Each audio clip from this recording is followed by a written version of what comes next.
manje. Mjolisi, ngicela upostele umfazi wawulale naye uzukhiphe le ngoma owayikhipha. Ngicela umpost, angazi noma uzothanda ukuthi mina ngikupostele yena yini lo mfazi lo wawulale naye noma uzokwenza kanjani.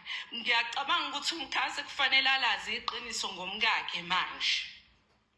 Ngicabanga ukuthi angazi noma uzothanda yini ukuthi ngiposte ama-screenshots ukuze umkhaya ayibonele. Bese Mjolisi ungisize. Sengikhathele ukuthula, sengikhathele ukufihla amahlazi akho.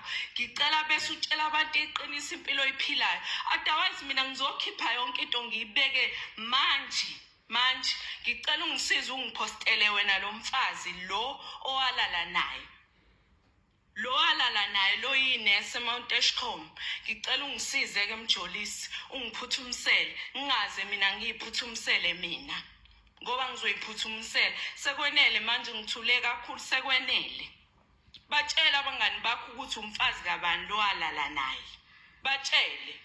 Angithi khona wawulala nomfazi wangakithi ngoba wawufuna ukuthi mayisekudubulile umkhaya kuthiwe indoda yami. Abantu sengizobatshela ke manje iqiniso ukuthi kwenzakalani uzokhiphe le ngoma owayikhipha. Bese ubatshela abantu iqiniso ukuthi hlazo lini lele engilifihlile mina ngempilo yakho.